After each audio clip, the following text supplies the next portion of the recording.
funeral is about to begin, sir.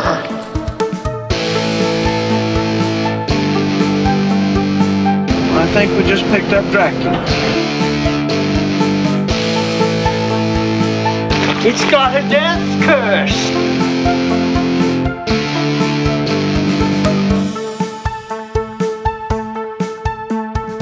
Are they slow moving, Chief?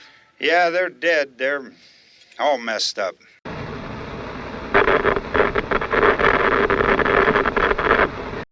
And welcome back to another episode of Never Not Horror. I am Steve Clark. And I am Rich Hansel. We are back today with episode number 10 of our movie review deep dive. So we've made it to big number 10, which this is really episode like 16 or something because of quick cuts. But as we do every other week, we do a deep dive movie review, and this is the 10th one of those. So, and this is also the beginning of a themed month. So you are hearing this if it's the day of the drop on September 3rd. And as horror fans and readers, it should come as no surprise that both Rich and myself are big fans of one Mr. Stephen King.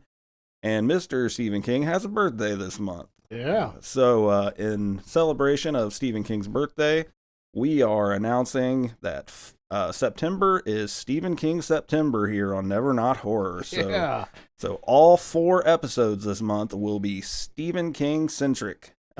So today is our deep dive movie review, which is my turn to pick. So I will be picking the movie. Next week will be quick cuts. We'll go ahead and set the stage here.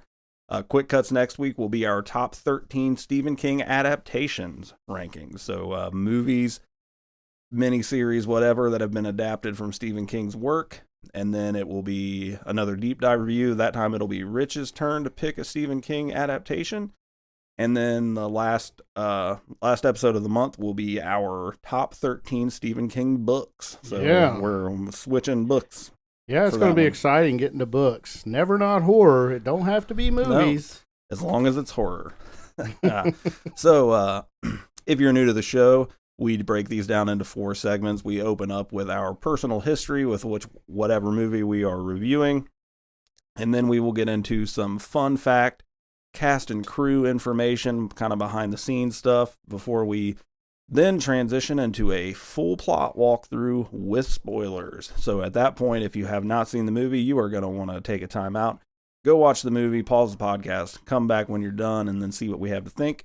And on that note, when we are done, we will give our official Never Not Horror Howls ratings. So from Rich and myself to tell you what we rank the movie.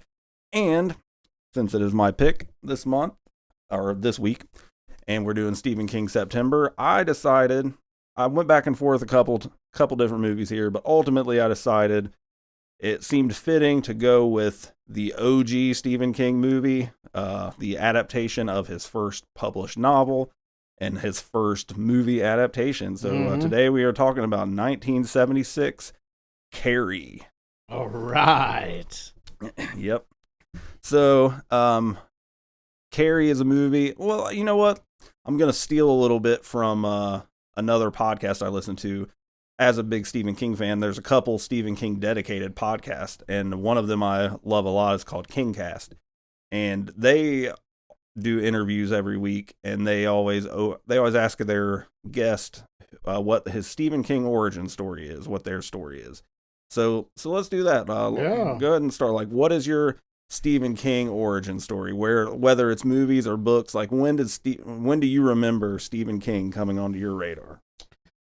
Stephen King, I was an early reader, and I'm pretty sure Stephen King wasn't the first book I read, but it was right up there. I think I was probably 7th or 8th grade. So how old would that make you? 12 or 13? Yeah, something like that. Yeah. So I was 12 or 13. I'm sure of it. I could have been earlier than that, but I'm pretty positive my first book was Pet Sematary, which when was that published? Do you remember? I'm going to say 83, 84. That's what I'm something thinking. like that. So that would make sense. Since when I was 11, that would have been about 83, 82 or 83. or 84, I guess. But yeah, so Pet Cemetery was the first one I read. Now I loved it. It scared the crap out of me, and I started reading everything I could. I remember reading The Dead Zone in school, 4 Past Midnight, which I absolutely love. That it's the kind of Novella collection. 4 novellas, yeah. And Misery, that one scared the shit out of me. That was I may have been a senior when I read that, junior or senior. I know I was in high school still, but yeah, I was a book first Stephen King fan before the movies. Nice. I do know I did not.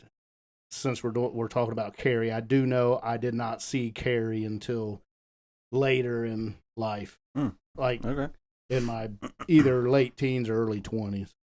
So I had already read a lot of Stephen King books. Yeah. What about you?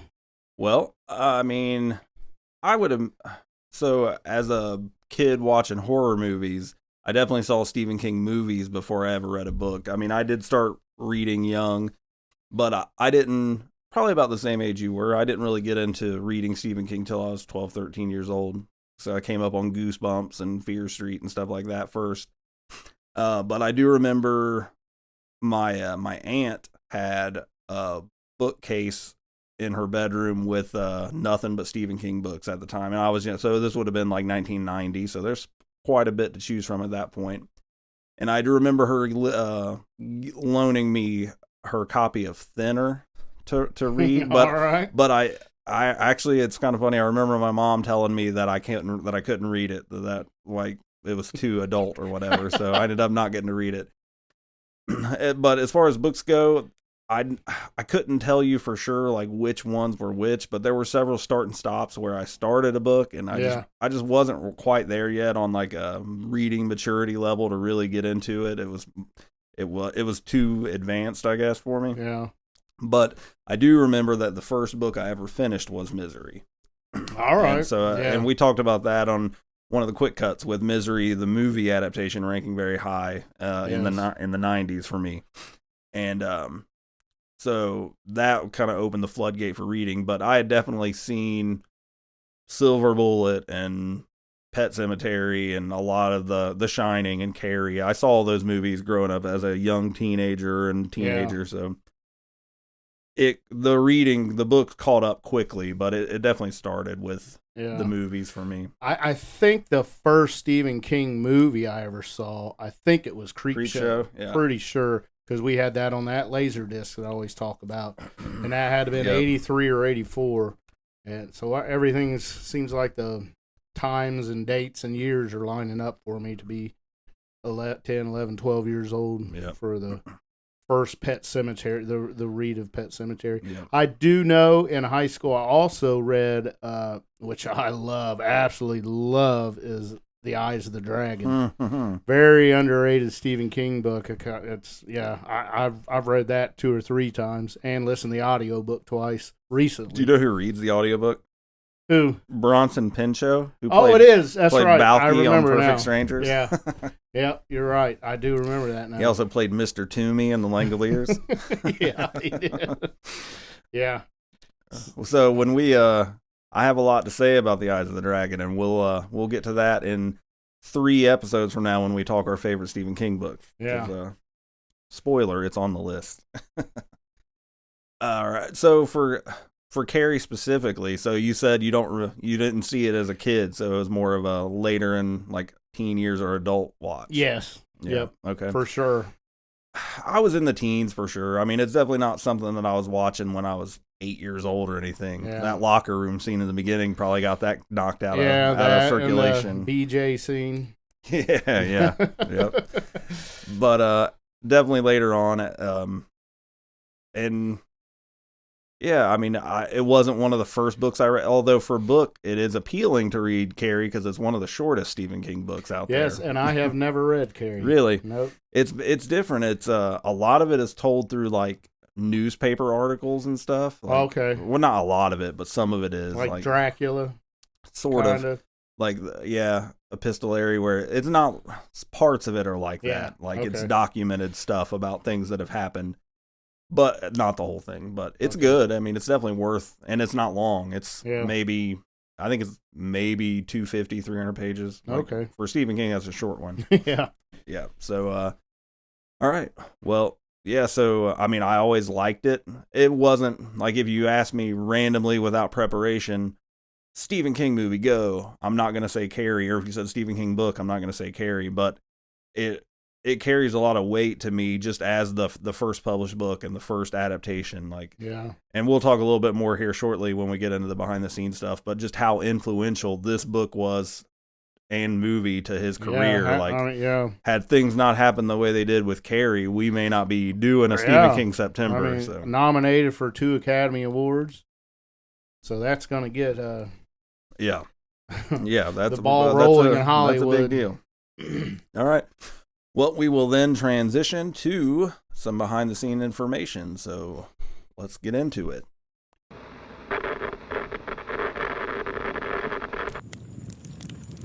Come closer. Let's take a look behind the curtain.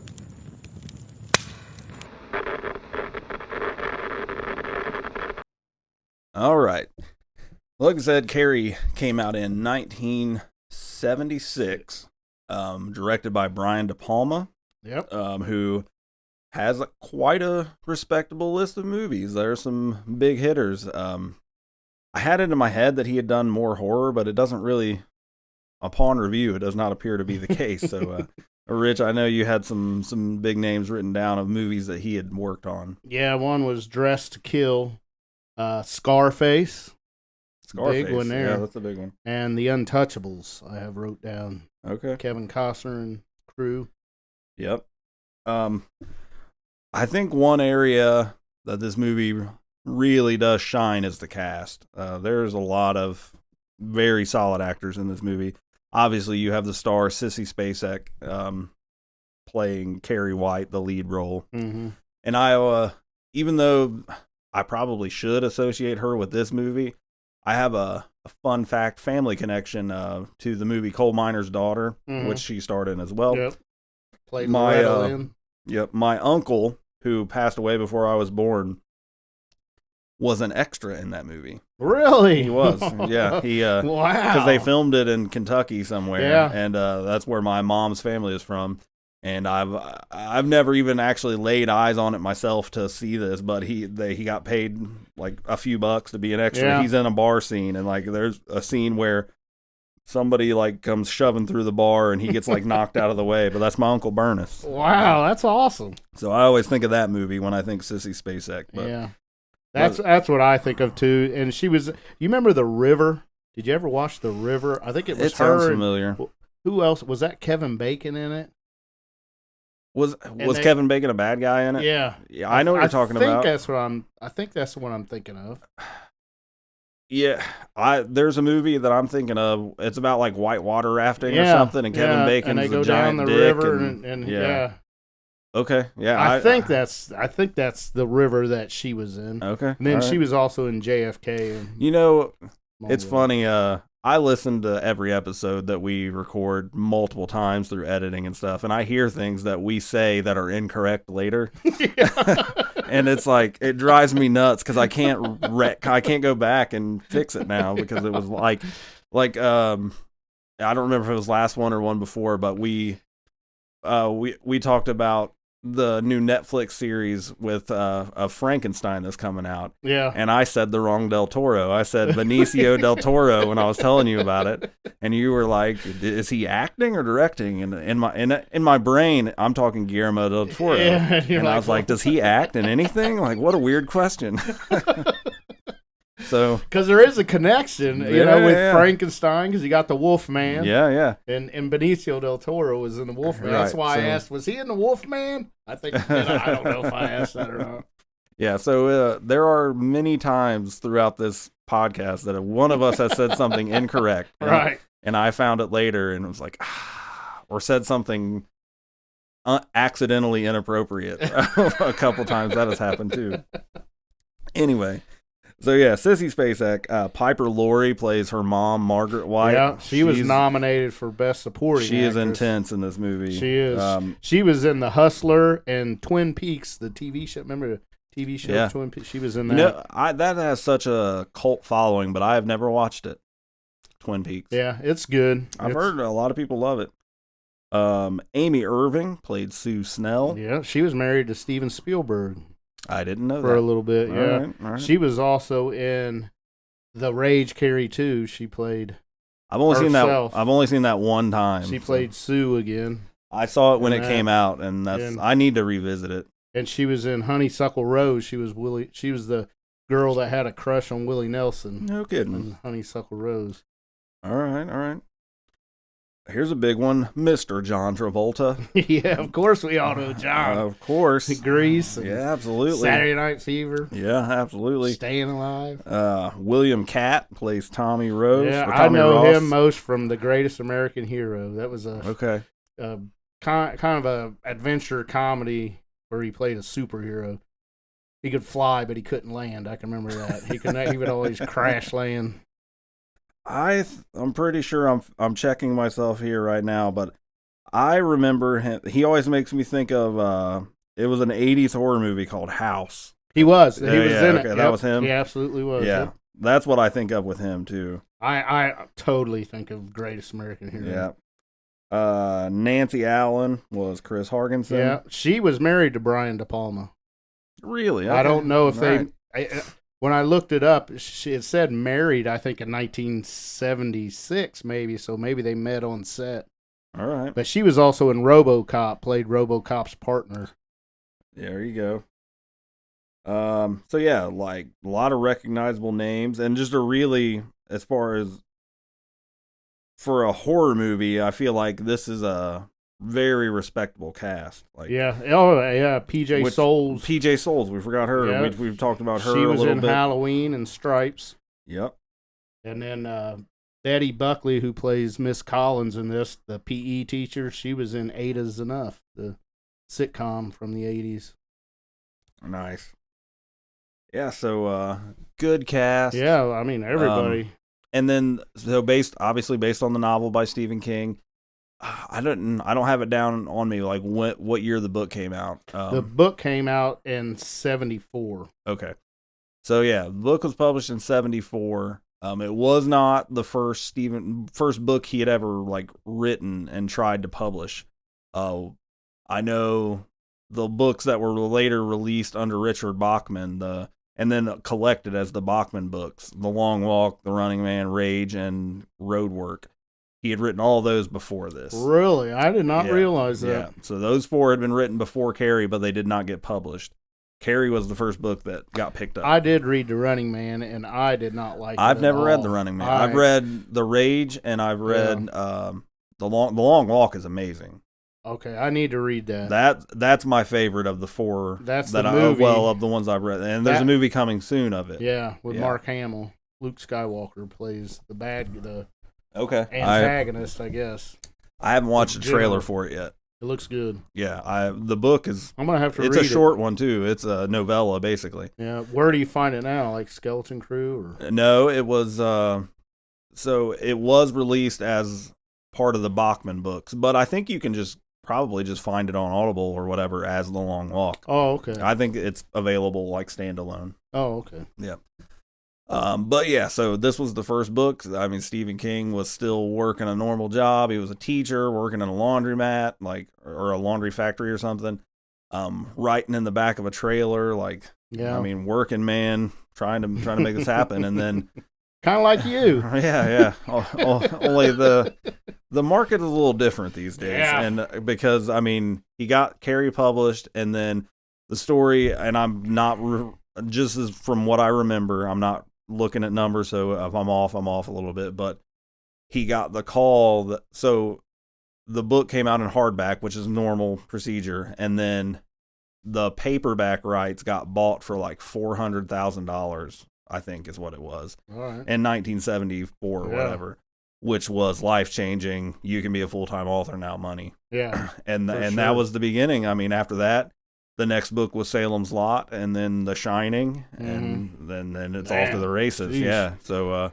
So totally fair to say, and also famously, when he'd already written 4 books before this, plus whatever, but he had worked on Carrie, and he had written some, and he'd thrown it in the trash, and his wife, Tabitha, found it.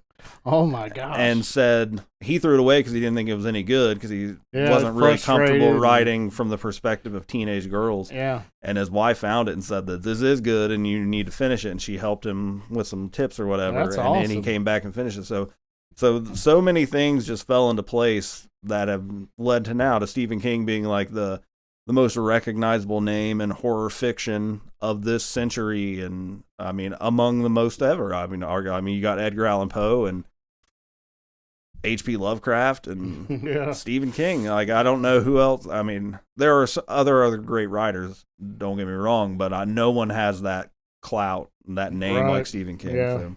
No, absolutely not. Yeah. So I'm a super fan, I would say. I'm a huge fan of Stephen King.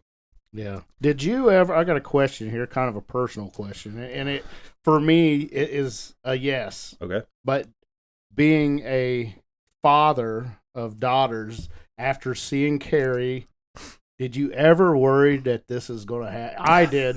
I worried that my daughter was going to grow up, have her period at school, and get made fun of.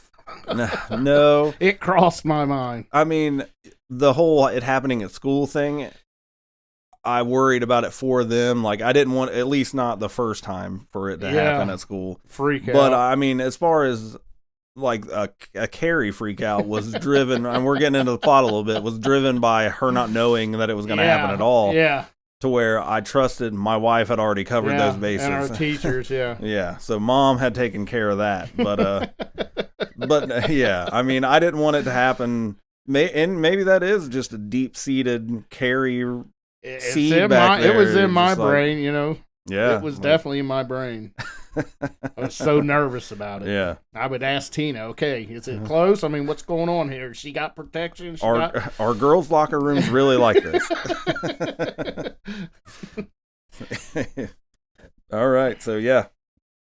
We got to do the do you have anything on budget? Budget, yeah. It was originally, I think I read 1.5. They upped it to 1.8 million. And it ended up at the box office making $33.8 million. Hell yeah. That's a nice turn. That is worldwide. Nice. It did have, so it had a sequel, Carrie 2, The Rage, Carrie 2, came out in the 90s. I saw it once. I remember thinking it was okay. I don't remember seeing it. And then there was a remake a few years ago. Mm-hmm. I haven't watched it. And I remember I watched it. I don't remember much. I remember thinking it was okay. So I don't think the sequel or the remake aren't bad, but they don't hold a candle to the Yeah, it's original. hard. I mean, the acting is just so those. Yeah, you can't. Good. Yeah. So, Rotten Tomatoes on this movie, tomato meter critic score is 94%. That's way up there. That's a monster. That's right up there. And that's Dracula, isn't it? Yeah, and that's with 80 reviews. So that's a lot of reviews with a high rating. So critics were fond of this, and popcorn meter with over 250,000 reviews is at 77%. Still pretty respectable. I think anything, if you're hitting 70s on Rotten Tomatoes, you're doing pretty good. Yeah. But the critics loved it for sure. So, all right. You got anything else you want to hit on before we get into the plot walkthrough? I do have, during auditioning for the role of Carrie, Melanie Griffith tried out for it and didn't get it. No kidding. Yeah, and I also saw that Quentin Tarantino said that this is number 8 on his all-time favorite movies. Wow, okay. That's a pretty, Yeah, I mean, the guys wrote and directed some great movies. I mean, I take his opinion to mean something. Yeah. That's all I got. All right. All right, well, on that note, if you have not watched Carrie from 1976, this is the time you're going to want to pause the podcast, go check it out, and then circle back when you're done and see what we had to think about it. I watched it on HBO Max. That's where I watched it. Currently available there, but you can rent it. buy it digitally, buy a DVD. Not a hard movie to find. So Yeah. all right, last chance to bail out before we get into spoilers.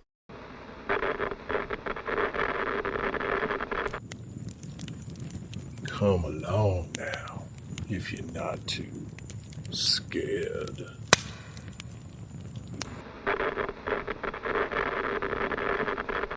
All right.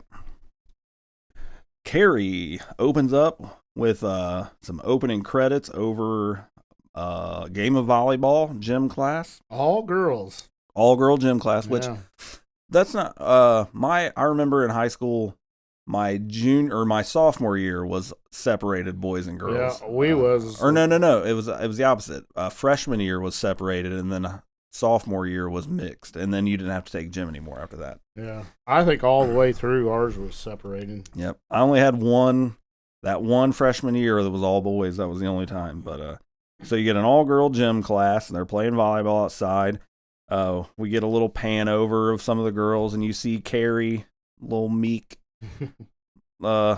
backwards girl, and she gets the ball come at her, and she can't handle it. And then that's the end of the game and end of the class, I guess. So they kind of laugh at her. Yeah, they blame her for girls losing are the game. talking shit to You her. suck. Right, you suck, Carrie. And then we go to the locker room after gym. I have a lot of questions here. So I'm a guy, and I was in the boys' locker room through gym class growing up. This would have been in the 90s, my time in locker rooms. I have a hard time buying that this is what it's like in a girl's locker room. I mean, there is so much frolicking going on with fully nude girls. Granted, this is obviously these are not underage. These are not really high school girls. These are ladies in their mid-20s. In most cases, but completely nude to have. I mean, just girls running around slapping ass like it is wild. Yeah. I mean this, and I've heard this from about like a critique of Brian De Palma that a lot of his stuff is very male gaze driven. Okay. But yeah, the opening scene here in the locker room is a lot of TNA, a lot of full frontal woman nudity, and it ends with Carrie is kind of alone in the showers, and she's washing off, and you got this soft music playing behind it. I don't know about the soft music. It's a little weird. I'm not sure what we're supposed to feel here. Yeah, I don't either. Yeah, I think maybe they did it and then you get the dramatic effect. You're right. Yeah, you do. So you got this calming, soothing music while she's rubbing down with soap, and then she's got one leg hiked up and she's like washing her legs, and then you see her hand going down, and then one of the times her hand comes down and there's blood on it. Yep. And then the music just halts, like you said, which is a good effect. Like, it's like an abrupt, like, whoa. It's like almost like a record scratch. Yeah. What? But so yeah, she is bleeding, and we know as adults that she has her period, but we're quickly figure out that this is her first period, and she doesn't know, and apparently she has not been informed about what a period even is. Yeah, because she thinks she's dying. Yeah, she's scared to death. All she knows, she's got blood all over, and it's pretty sad. It is when you watch it. It's kind of hard to watch. It's heartbreaking. Yeah, because she runs out of the shower and she's got blood on her hands. She's running to these girls that don't like her anyway. Yeah, asking for help. Right, she's begging for help and crying, and all the girls are like grossed out at first, and then they're shoving her away. They realize what's happening, and they just start taunting her and throwing tampons and pads at her and chanting, "Plug it up, plug it up." That's what they was chanting. Plug it good up. Lord. And then so you see the gym teacher whose office is in the locker room. She hears the commotion, and she comes running out and sees what's going on, and she singles out Sue. We don't know her yet, but Sue Snell is one of the lead characters. That's Amy Irving, the actor. Right. And kind of grabbing her like, "What are you doing?" Like, it's on a second viewing, you kind of understand, like, this is out of character for Sue to be such a bitch, basically. Yeah. But she's gotten caught up in the hysteria of all these girls. And so the gym teacher goes in and into the shower, and she tries to calm her down, but Carrie is just hysteric, and she won't stop screaming, so she smacks her and gets her to calm down. She makes the other girls leave, and then she starts talking, kind of talks her off the ledge a little bit, tries to explain what's happening, because she realizes that Carrie doesn't know what this is. She doesn't know what a period is. And then one other thing that happens here is when Carrie is panicking with the gym teacher, the light bulb blows out above her in the shower. Right. So we get the first tease that something might be happening here with Carrie, like having some sort of powers or something. So then we cut to the principal's office, and the principal keeps calling her Cassie instead of Carrie. Yeah. So the gym teacher's explaining what happened, and he's like, "It's hard to believe she wouldn't know." And you see Carrie sitting out in the office outside, and they bring her in, tell her they're going to send her home, offer to get her a cab, whatever, a ride home.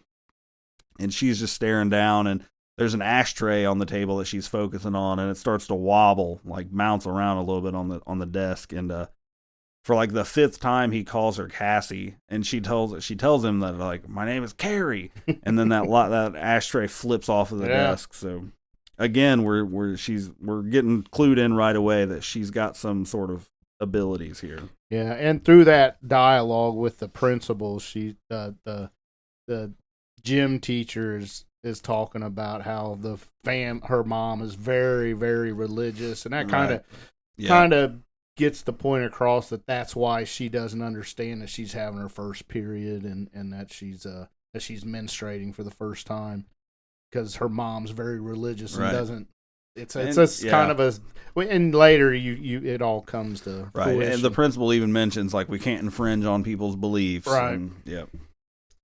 So we see Carrie leaves the school, and she's walking home, and this little kid comes riding up on a bicycle, and he keeps swooping in, making like dive bombs at her. And then he comes in real close, and he's like, "Crazy Carrie, crazy Carrie." So apparently the whole town has this image of Carrie, but you hear they do this sound effect sometimes with her powers, and it's like, and the bike goes flying, and the kid crashes in the grass. So that's our third. Right away. I mean, we're only maybe 10 minutes into the movie, and 3 times she's made things happen. Right. But you don't really know yet if she understands that she's doing it either. All right. So now we meet Margaret White. This is Carrie's mom, played by Piper Laurie, and she is doing some door-to-door Bible work. And so we find out she's stopped at Sue Snell, who we met in the locker room. Her mom, or it's her house, but her mom is home, so she's there doing some proselytizing, trying to spread the good word, Right. Her message is focused on, like, saving the teenagers, basically. She gets Sue's mom gets a phone call, and she goes and talks on the phone, and then she comes back with some cash, and she's like, "I'd like to contribute $10." First she says 5, and then Mrs. White looks at her like, that's not going to get me out of here. So and she's like, 10. Yeah. So but Mrs. White's whole demeanor changes because she knows that she's just buying her way out of it. Yeah. Like, she's not hearing the message. So she leaves. We see during this interaction when Margaret's leaving, we see in the background that Sue has come home from school, and after Margaret leaves, she asked her, like, "Isn't that Carrie White's mom? What's she doing here?" Because she knows the shit that went down at school today. She thought maybe that she's coming to confront her about what she did to her daughter. Right. So then we see Margaret gets home, and you see Carrie up in the upstairs window looking out, seeing her. And then as soon as she goes in, she gets a phone call from the school explaining what has happened. And so Carrie's listening on the stairs, but her mom's like, "I know you're up there listening. Come down here." And she comes down, and she is not pleased to find out. She says, "You're a woman now," and then she just flips out on her, like, basically, pretty much talking like she's sinning. Yeah, you're a sinner. You're a sinner. Right. She goes on this rant about how about how Eve was weak and like it's woman's sin, and she's like first sin was intercourse, and she's a fanatic, just bizarre fanatic, religious fanatic, zealot lady, and she's just screaming and smacking at Carrie, and Carrie's begging her like I didn't sin, and it's awful. It's hard to watch, like just it is. Yeah, just to see her suffer at the hands of that. But so she drags Carrie to this closet, like a room closet, and shoves her in there, and it's sort of like a timeout room or something, kind of. Yeah. And but there's like an altar set up in there with the creepiest Jesus figure I have ever seen. That thing is creepy. It's got real hair, it looks like, and the skin looks pretty damn real to me. And it's got these. It's not like your typical standard Jesus figurine. This thing is gnarly. And so she locks her in there and makes her go pray. Yeah, and so she's just in there screaming. And then, what is presumed to be hours later, we see Margaret's like working on a sewing machine, and then behind her we see Carrie come out of the closet, and she tells her that she can go to bed. And so when she goes upstairs, Carrie's up there brushing her hair in the bathroom, and then the mirror starts pulsing like a funhouse mirror, and then it busts. And her mom hears it, so she comes up to see what's going on, and she basically just plays it off like she's on her knees praying. She's like, "I'm just doing my prayers, Mama." Yeah. So there is high tension in this house. Like it is a volatile situation, right? And that was the first time to me that I think that Carrie realized that she has some kind of power, because when the light broke in the shower room, she really didn't understand that it was her. And then the boy crashing on the bicycle, she kind of looked. It could have been, an accident. But, and then the what was the other time? The ashtray in the office, ashtray, yeah. So this one, I think she's looking. I mean, there's no mirror. Other explanation for this. She just blew that mirror out. She calls it the blow. All right.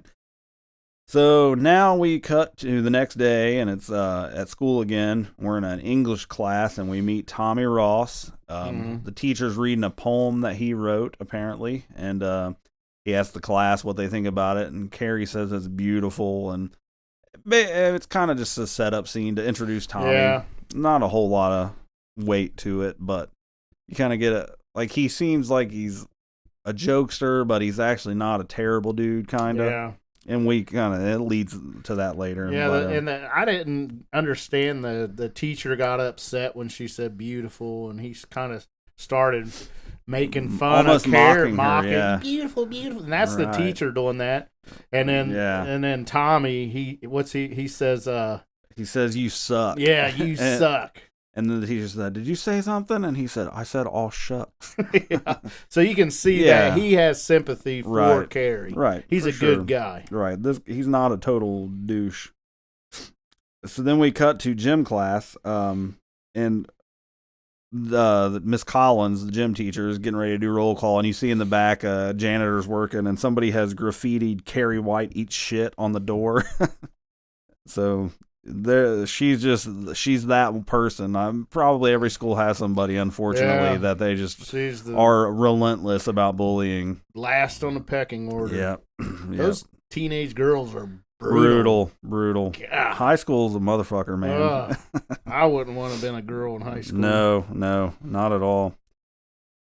So Miss Collins, the gym teacher, is addressing the class now. Carrie's been excused for a week from gym, which we learned when she was in the principal's office. But so she's talking to the rest of the girls, and she tells them that if it was up to her, that they would have been suspended for 3 days, and their prom tickets would have been revoked. Yeah, hit them where it hurts. That hurts them. And but instead, like, the principal has decided that they get detention with her for a week, which they're all pissed about that too, because she's a gym teacher. It's basically like a drill sergeant, like a military detention kind of thing. She's gonna make them work out. They're not just gonna be sitting twiddling pencils, right?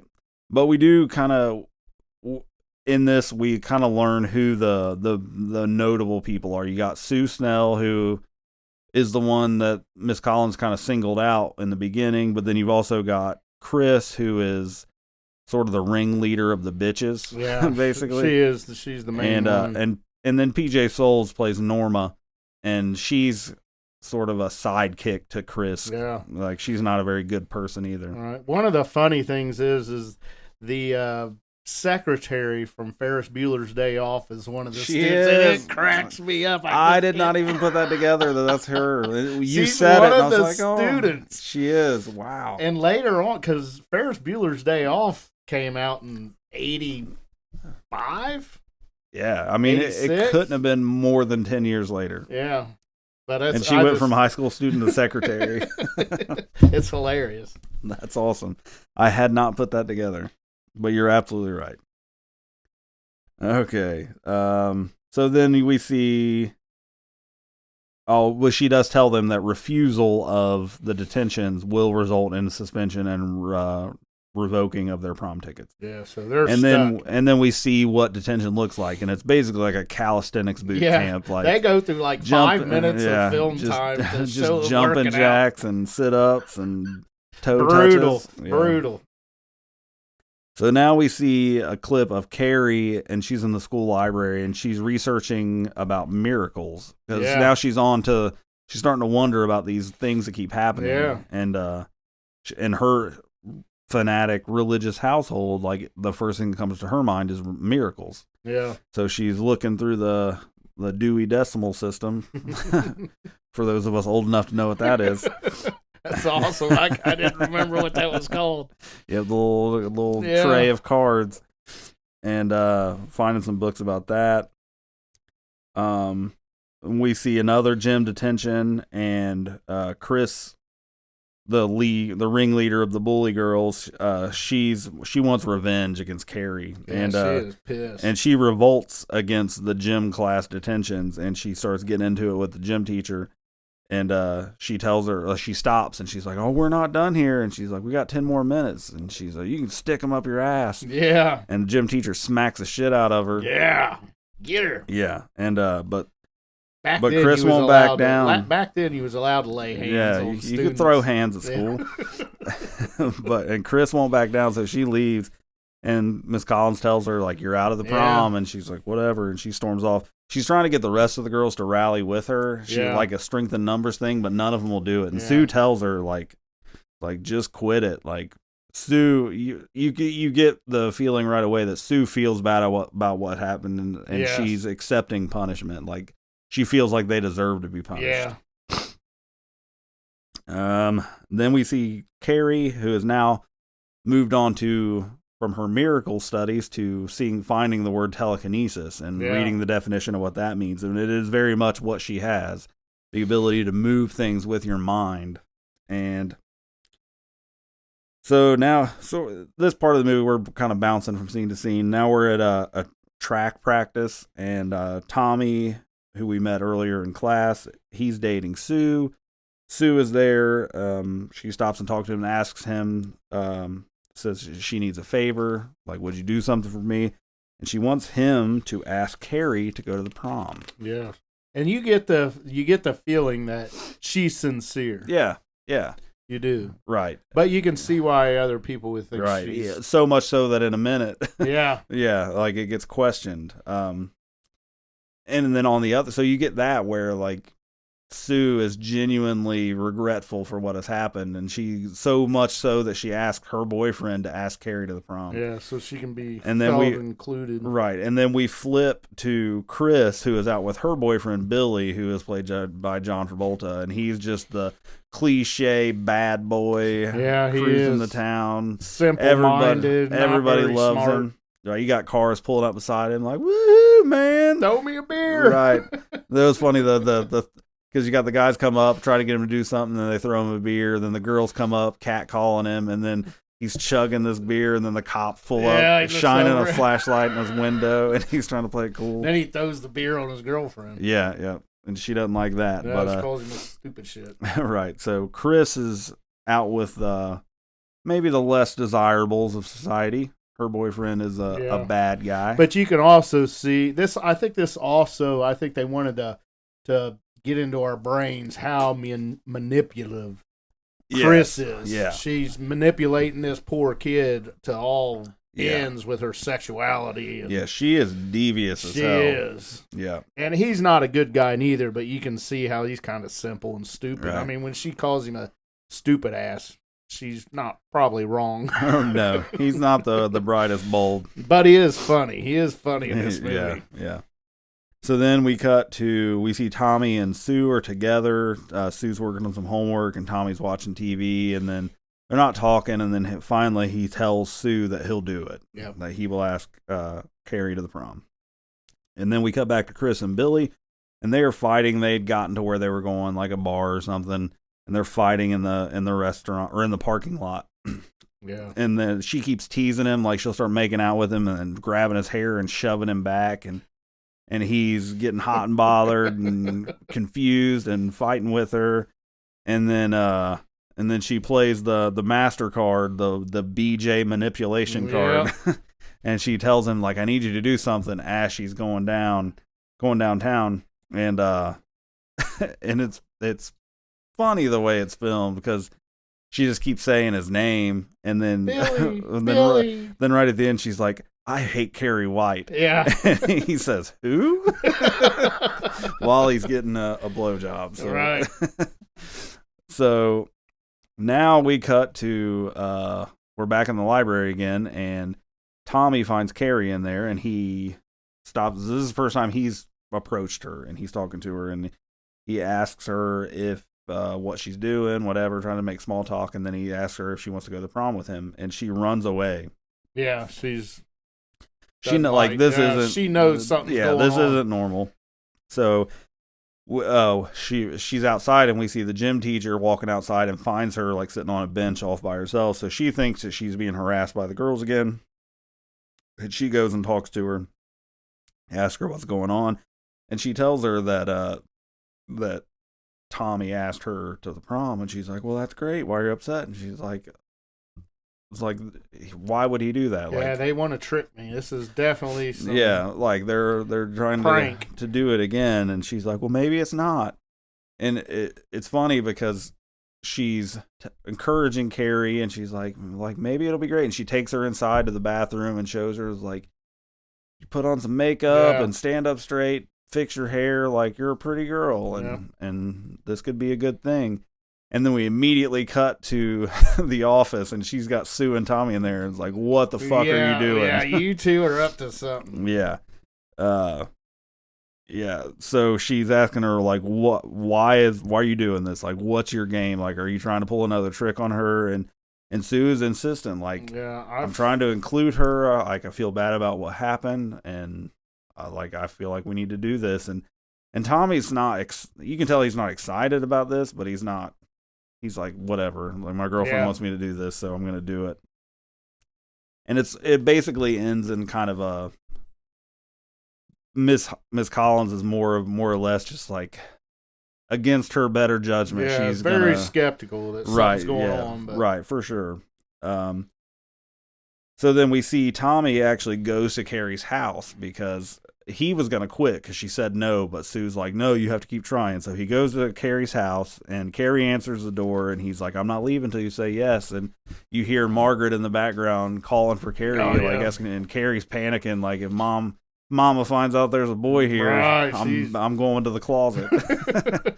So finally, to get him to leave, she agrees to go with him. Yep. So we see dinner, or no, not yet. Let's see. So now we see Billy and Chris with some of his hooligan friends. Yeah. And they are sneaking it. I don't know if it's like a hog farm or like a processing plant or something, but like for a butcher shop. But it looks like a factory building almost, but there's all kinds of pigs in there, like for slaughter. So we see them going in there. And then we cut back to Carrie having dinner with her mom, and she tells her she got invited to the prom. And Margaret's not pleased to hear this, not at all. She's explaining what happened, and Margaret just takes her drink and slings it in her face. Right in her face. Like, and unprompted. She stays calm, though. Yeah, like Carrie stays calm. Yeah, and it's because I'm sure this kind of thing happens all the time to her. Like, that's what it's so sad. Like, it is. the neglect and just harsh conditions that she's Right. had to grow up in. You just feel so bad for her. Yeah, she just stays calm. Mom, I really want to go. Right. It's okay. Everybody's going. Right. And she says, no, you're not going. And she tries to send her to the closet, but Carrie fights back. Yeah.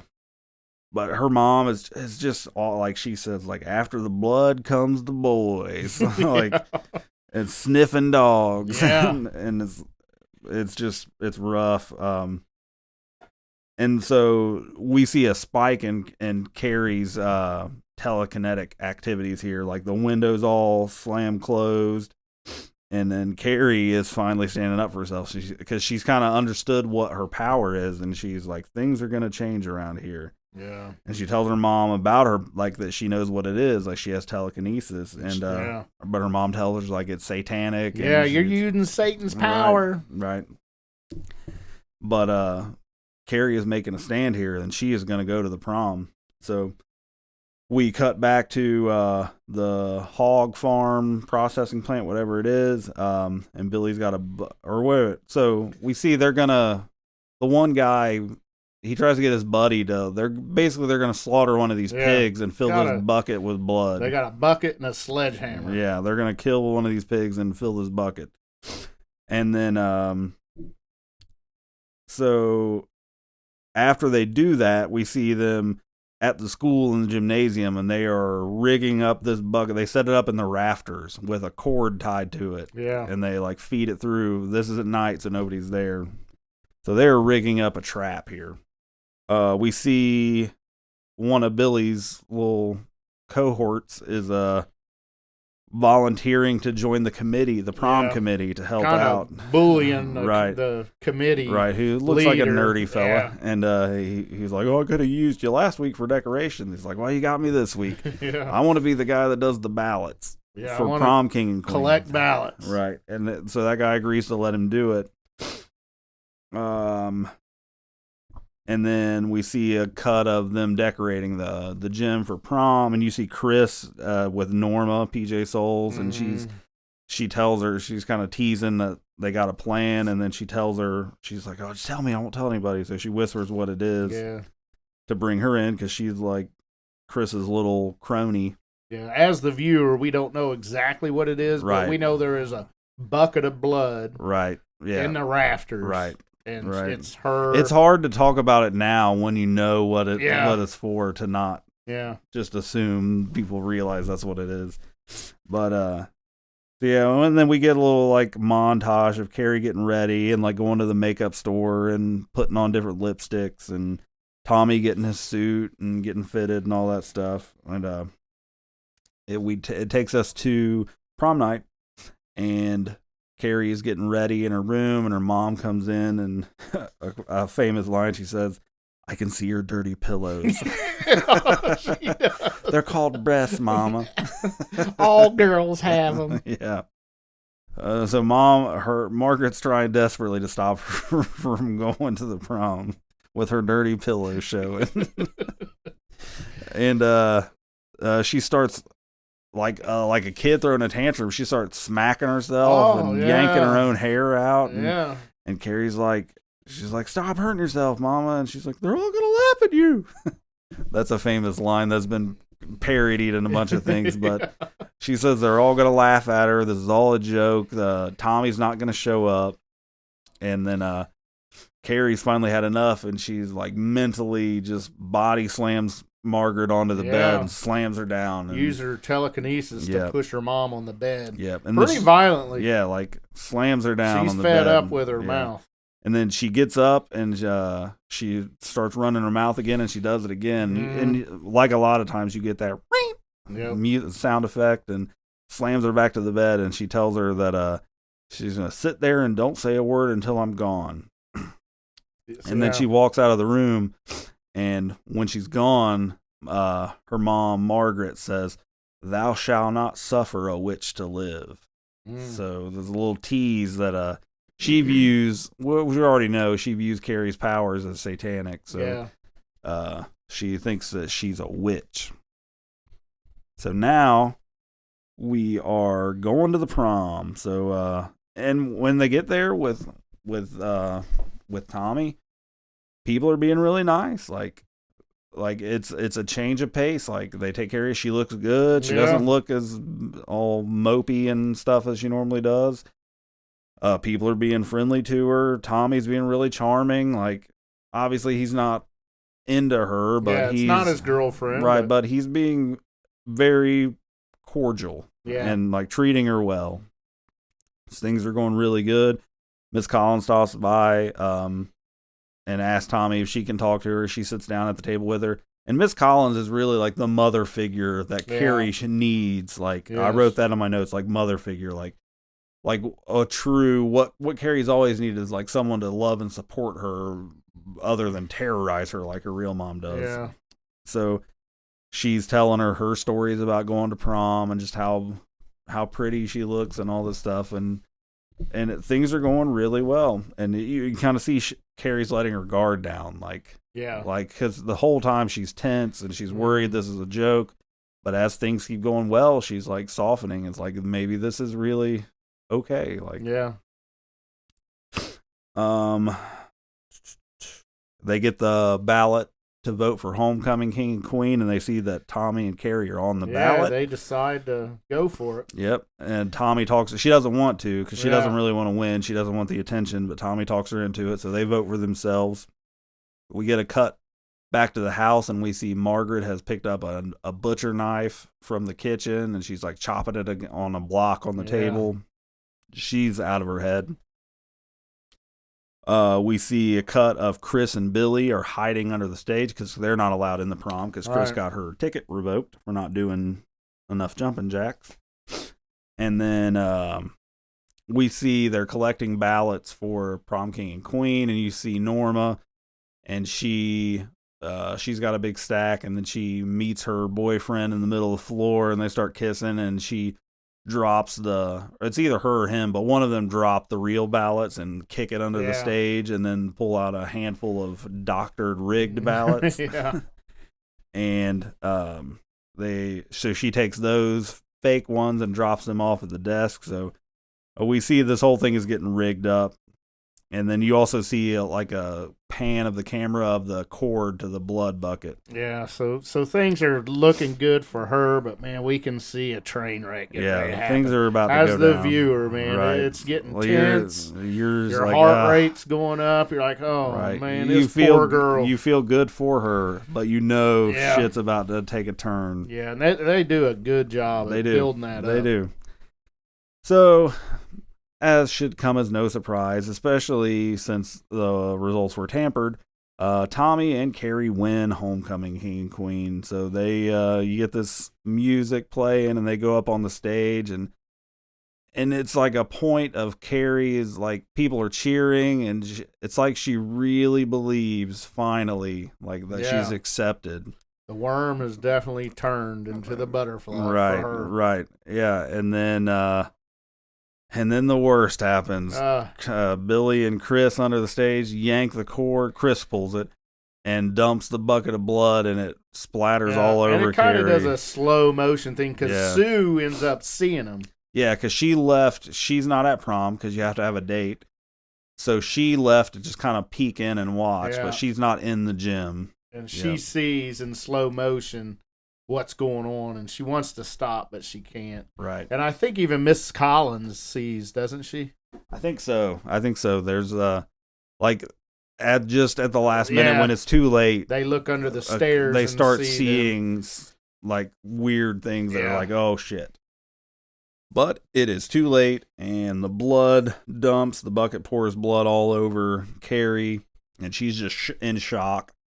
Tommy is bewildered, doesn't know what, like, he starts yelling, like, everything. It's like an effect they do where all the sound is gone, so you're kind of feeling it from Carrie's point of view where just everything is silent. Yeah. She doesn't hear any voices, but Tommy's yelling, like, what's going on, and then people start laughing, like some of the dickhead kids. Pointing and laughing at her. And then she starts, in her mind, or maybe us as viewers, we just hear, but I think it's supposed to be in her mind, like you hear her mom, they're all gonna laugh at you. Yeah.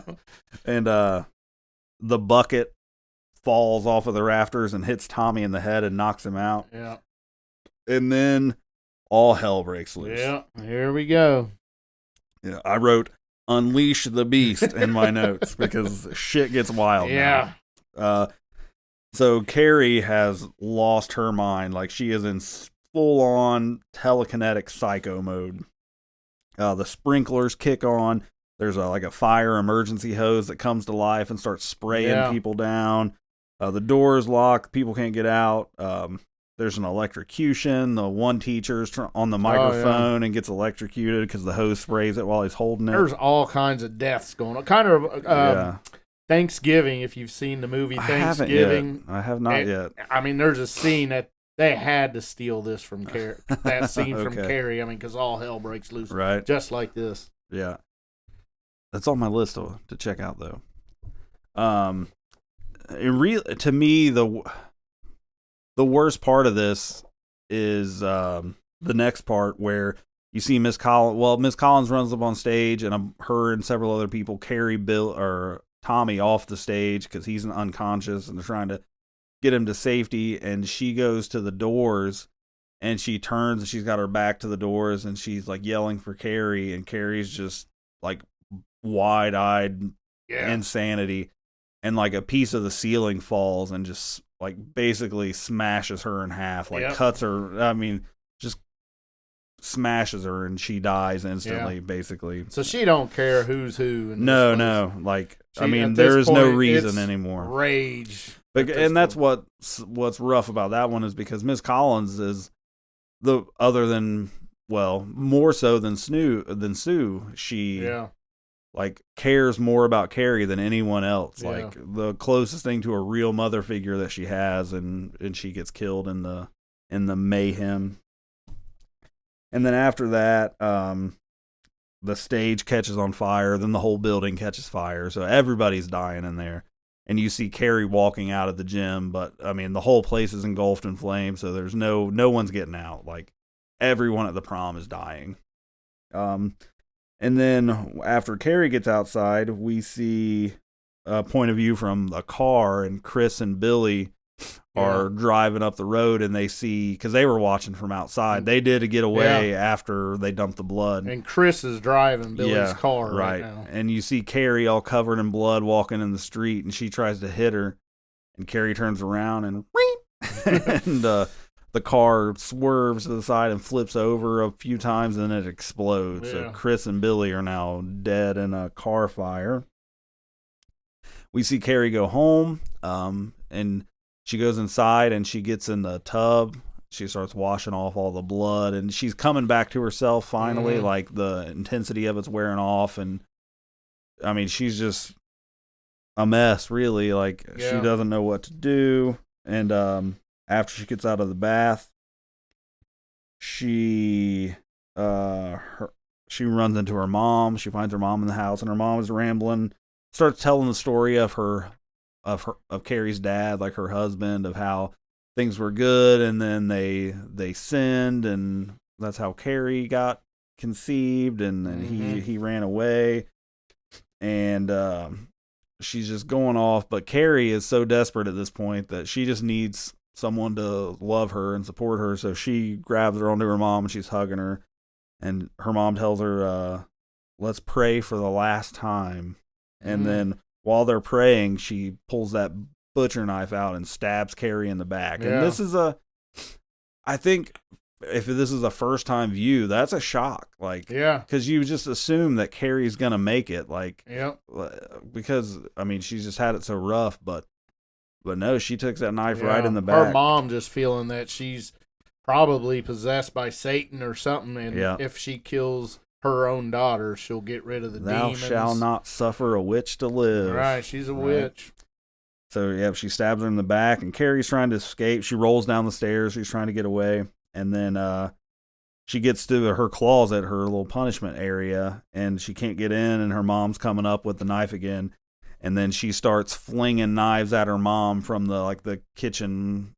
Yeah, with her telekinesis. Right, like slinging knives at her across the room, basically pin cushions her. Yeah. And kills her mom, and she ends up basically crucified in the doorway. Yeah, like, she's got the same wounds that Jesus does in the altar. Like, her head is tilted the same way. It's very much just like she has symbolized the Jesus figure in the closet. And then Carrie gets up and she hugs on her mom, who is now dead, and rocks start falling through the ceiling, and the whole building starts shaking, and the house collapses around them, and then it catches fire and burns down. And it closes that scene with a zoom in on that Jesus doll, and his eyes are glowing yellow in the fire, and it's very creepy. So Mama is dead, and Carrie is going down with her. Yep. So in the end of all this, Sue is the lone survivor. So because she didn't, one. she's like the only kid in school that didn't die last night. Yeah. And so she is all messed up from it, survivor's guilt, and we see her, she's asleep in bed, and her mom's talking on the phone to somebody about, doctor says she'll be okay, she's young enough to grow out of it.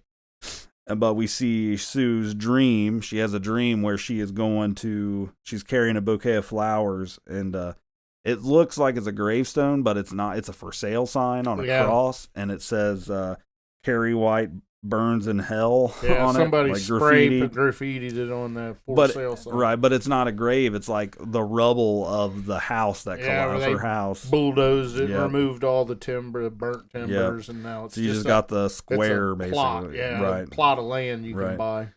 And she gets down on her knees by the for sale cross and to lay the flowers down, and then a bloody hand shoots out of the ground and grabs her, and she starts screaming. She wakes up screaming, and her mom's holding her, and so I mean, and that's the end of the movie. Like that Sue's the only one left, and she's got to live with this trauma of everything that's happened. Like all of this basically came from the whole plug it up thing in the opening credits. Yeah. Like, I mean, it's rough, but that's it. That's Carrie. That is Carrie. Very good, man. I mean, powerful message. It's.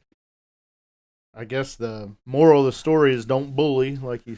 Yeah, and and that's changed. I mean, I think it changes generation to generation what it's like now. Nowadays, you got like with the social media and cyberbullying, it's like a whole different feeling than it was back then. But still, the message is the same, and I don't think that ever really changes. Like kids are fucking assholes, and in high school, middle school, whatever can be really rough. So.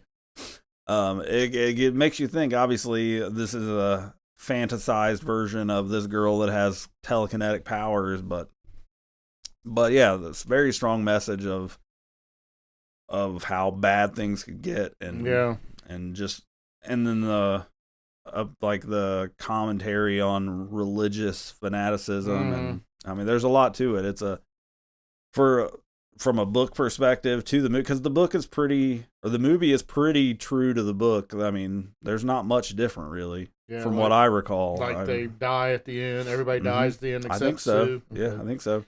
I don't think there's much different. Just the presentation is a little bit different, but I mean, it's a very smart book for someone he was in his early 20s when he wrote it. That's right. It's crazy. Yep. So.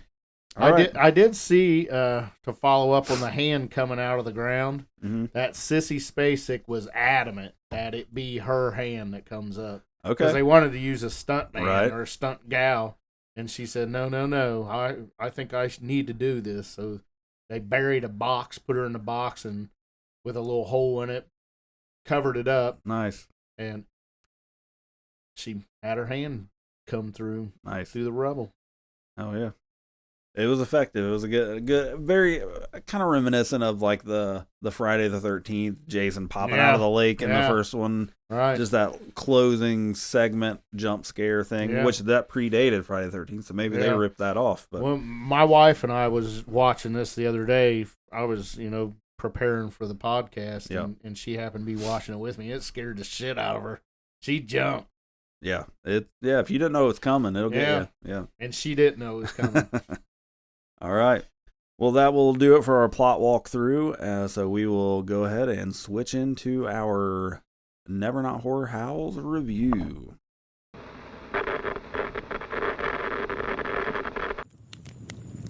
Now that we've seen what there is to see, how many Never Not Horror Howls will be given?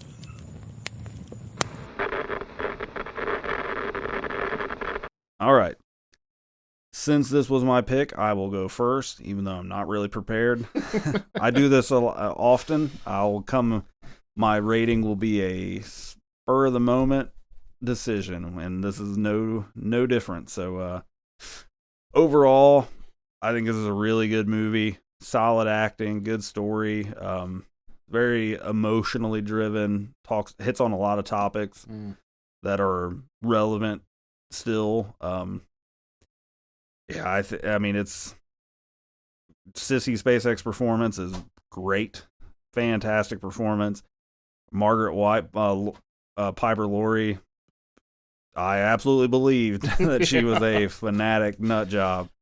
I mean, it's just so good. You feel so bad for Carrie throughout. You can sympathize a little bit with Sue. Like, her presentation of feeling bad about it is believable, and it's good stuff. I mean, you got some legendary lines.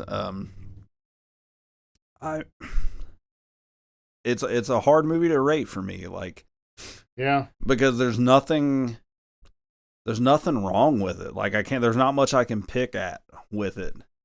But at the same time, like, it's not a movie that I think of when I think, like, my favorite horror movies of all time. So, like, when you, with your 5-star movies and your 4.5s, is like, those are like all timers. And I don't really think of Carrie that way. But when I give it a critical view, it's like, there's nothing to poke at. Like, not. It's unbelievable. Yeah, there's not much I could say. Like, I guess I'm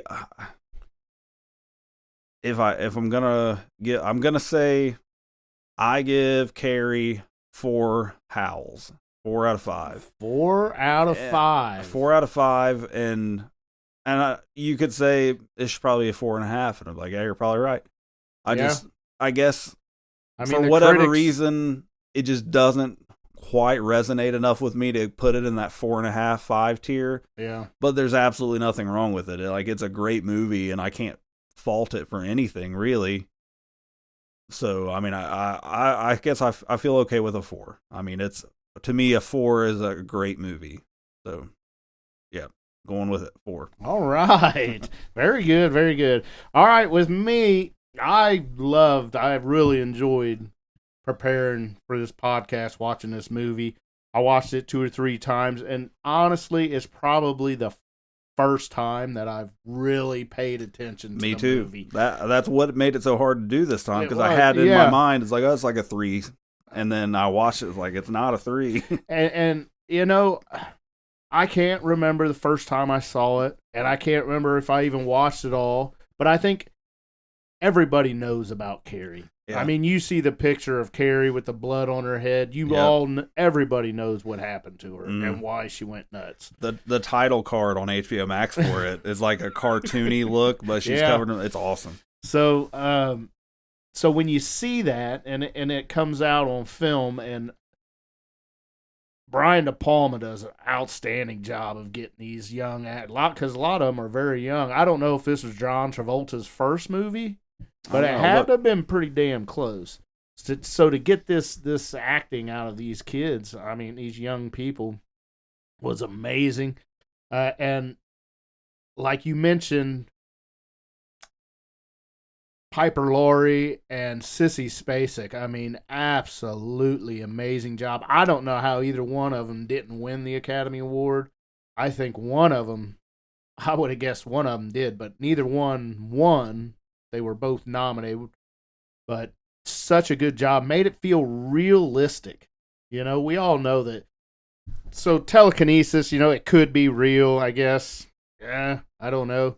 I'm sure there's some scientists out there say it could be, but it really makes it feel real because their acting job that it could happen, and this all could happen. Even though, I mean, it's so far fetched and crazy that we know it's not going to happen, but it just, their acting gives you the sense that it could. Mm-hmm.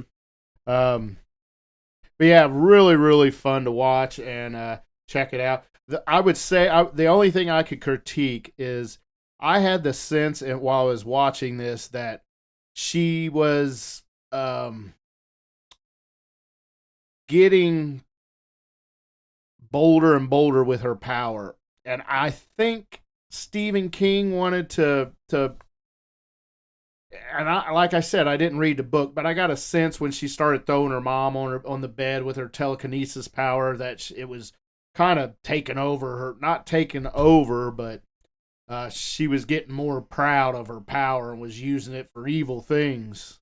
And I had that sense, kind of like if you've ever read The Invisible Man, how, when he first got invisible, it was, hey, this is all fun and games. And then slowly he started going mad and using his power for evil. And I kind of had a sense that maybe they could have pushed that a little more. And I'm not even sure if Stephen King in the book pushed that, but I felt it watching this movie, and it felt rushed to me. But besides that, that's really the only critique. I mean, and it wasn't a long movie. I think it's only an hour and a half. Yeah, it's like an hour 36 or something. Yeah. So they did a great job. But with the Never Not Horror House, I have it wrote down that it is 4 out of 5, the same as you. All right. We are in agreement again. 4 out of 5. One of these days, I don't know what the movie's going to be. It's just because we do it every other week, and we're going to get into some movies that one of us will pick and the other doesn't like. Yeah. I don't think anytime soon either of us is going to pick one that we don't like. Yeah, so, it's hard. But one of these times, I'm going to pick one that I like. To me, it's one of those that's so bad it's good. Yeah. And most people hate it. I think right now our lowest rated movie is a 3 out of 5, which is pretty good. That's a good movie. Still a good movie. Right. All right. Well, that will do it for our review of Carrie. Both of us coming in at 4 out of 5 howls. So if you enjoyed the show, please tell your friends about it. Like, rate, review, do what you do on your podcast platform of choice. If you want to follow us outside of the show, you can go to youtube.com/Rich Hansel and check out his channel for some soon-to-be spooky season figure unboxings. The studio is looking spooky here. I like it. We got a big Jersey Devil tapestry hanging on the wall. It's good shit. So check that out. If you want to check out my books, you can go to steveclarkbooks.com. Hopefully here pretty soon. It's been a slow year for writing for me, so hopefully I'll get back into the saddle here and maybe possibly get something out this year. I would like to, but I'm not guaranteeing anything. So, but there are 5 books for you to check out that are already available, so you can do that. Stephen King month. Oh yeah, his birthday. Nope, Stephen King month. So Stephen King September. So yeah, next week will be quick cuts, and we are gonna do our top 13 favorite Stephen King adaptations. If you want to miss that, and then following week it'll be Rich's turn to pick a Stephen King movie, and then we will do our top 13 books. So a whole month, 4 episodes of Stephen King goodness. In celebration of his birthday. Of his birthday. I neglected to note how old he will be. He's got to be almost 80. I think he's going to be 79, I think. Is it? I think. Maybe he's going to be 80. It's upper 70s for sure. Let's see. I'm going to do it live. I want to say he was born in 47, a year younger than my dad. That sounds about right, because my mom was born in 48. My mom and dad were born in 48. But that sounds pretty good. See, Stephen King was born in 47, so he will be 78. Okay. 78 years old, still cranking them out. Never Flinch just came out not long ago. Did it? I'm going to have to check that out. I think it's out now. If it's not, it will be soon, but it's another Holly book. I don't know if you read any of the Holly ones. Yeah, I did read Holly. I have not read Holly, but I read all the Mr. Mercedes trilogy and The Outsider and If It Bleeds. So I've read everything but Holly that she's in. So, but that's a discussion for another Quick Cuts later on. So, all right. Yep. So do all those things. Support the show. We appreciate you. And come back and see us next week where whatever it is, it's never not horror. Oh, yeah.